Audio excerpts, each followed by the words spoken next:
আজি আমার এই KCM Sanskrit and Odia tutorial YouTube class को ओडिशार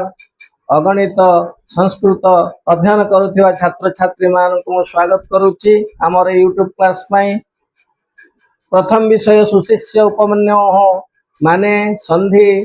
एवं रीडिंग भल भाव पढ़ा सरी पार्ट 1 पार्ट 2 पार्ट 3 पार्ट 4 जो मैंने न देखी देखिपर गोटे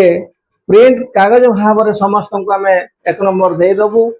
किंतु 2 नंबर थर मु आरंभ करुच्ची आज प्रथमे 2 नंबर आम संस्कृत रे 100% रखापी जिते गुटे सर्ट क्वेश्चन अच्छी 50 मार्क जो संक्षिप्त उत्तर आसूची 4टी मल्टीपल चॉइस गोटे को बाछा जदि आम से 50 मार्क को आम भल भाव में बारंबार अध्ययन करी अभ्यास करी हासिल करि परिबा ठीक भाव में ताले निश्चित भाव में 50 रु 50 रही सन्देह नहीं। तेणु प्रत्येक विषय क्वेश्चन संक्षिप्त आकार जो 1 वर्ड एक वर्ड रे पढ़ुची ताकू आमर ए विषय होची 2 नंबर मु बोर्ड रे क्वेश्चन एंड आंसर लिखि सारी क्वेश्चन गुड़िक मु संस्कृत रे लिखी एइथिपाई रीडिंग पढ़िला बेले आमे ओडिया रे लिखुथुलु एइथिपाई जे पिला माने ओडिया एवं संस्कृत को मिले रीडिंग करिवे किंतु परीक्षा रे जेहेतु क्वेश्चन देवनागरी लिपि बाय संस्कृत अक्षर आसुची एवं से जो मल्टीपल चॉइस हमर आसुची 4टी रहुची से मध्य एई भली भाव रे संस्कृत अक्षर लिखा जाई थिबो। तेणु मु उभय को संस्कृत रे लिखिची समस्ते भल भाव रे बुझिबा को चेष्टा कर। 2 नंबर क उपमन्योः गुरु नाम किम माने हला उपमन्युंकर गुरुंकर नाम कौन थिला समस्त जानी छ धौम्याः परीक्षा रे 4टी क्वेश्चन देथिबो चॉइस करिवा पई 1 2 3 4 गोटे थिबो धौम्य आ गोटे थिबो सौम्य आ गोटे कोन एमे सब थिबो आमे लिखिबा धौम्याः ओडिया रे लिखि देछि धौम्याः। ख उपाध्यायः गोरक्षणाय कं प्रेषयति उपाध्याय गाई बा गोरु जगिबा पई काहांकु पठाउथिले गुरु उपमन्यु को प्रत्येक दिन गुरु जगिया पई पठाउथुले तेणु आंसर आसला उपमन्यु से भले भाव रे आसला ग उपमन्यु केन वृत्तिं करोसि उपमन्यु केउ उपाय रे जीविका अर्जन करुथिला बा किभली भाव रे भोजन करुथिला तार उत्तर रे आसिला भैख्येन भिक्षा द्वारा। घहला सायं उपमन्योः पुत्र स्थित्वा नमस्करोति स्म आम बही रे गोटे जगह अच्छी दिवस क्षये गोटे जगह अच्छी निशा मुखे दीटा जंगर अर्थ होची सायं प्रथम अच्छी उपाध्यायस्य अग्रतः द्वितीय अच्छी गुरोः पुरतः वे तो परीक्षा रे उपाध्याय से अग्रतः आसीपारे अथवा गुरोः पुरतः आसीपारे दीटा जांकर जोठा थिबो ताहा हबो आंसर। तापर आसीबा उ भैख्येन केशां वृत्ति परोधं करोसि इति गुरोः प्रत्यवादी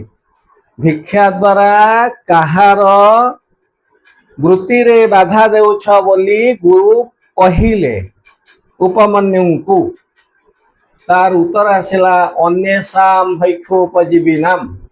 अन्येषां भैक्षोपजीविनां मृत्युपरोधं करोसि गुरु कहिले बारंबार भिक्षा करिबा द्वारा अन्य भिक्षुक मानकर जीविका रे बाधा प्रदान करूछ तेणु आंसर हला अन्येषां भैक्षोपजीविनां। क्षुधार्तः उपमन्योः कानि अभक्षयत् भोक हला परे बा क्षुधातुर हुई उपमन्यु कौन खाई गला अर्क पत्राणी अर्क पत्र गुड़िकू। छरे आसिला उपमन्योः गच्छन् कुत्र पतत् उपमन्यु जाऊ जाऊ कोठी पड़ी गला ना कूपे कुआ भितरे। ज कैहि सार्धमुपाध्यायः वनमगच्छत् केउ मानक सहित गुरु बण को जाइथिले उत्तर आसिला शिष्यैहि शिष्यैहि सार्धम अरण्यम अगच्छत् पुनश्च झ उपमन्योः को स्तुतवान उपमन्यो केउ दुई जन स्तुति करिथिले उपमन्योः को दुई जन को आंसर आसिला अश्विनी कुमार दुई जन को स्तुति करिथिले को देव विसर्जोस्ताह केउ दुई जन देव विसर्ज अटंती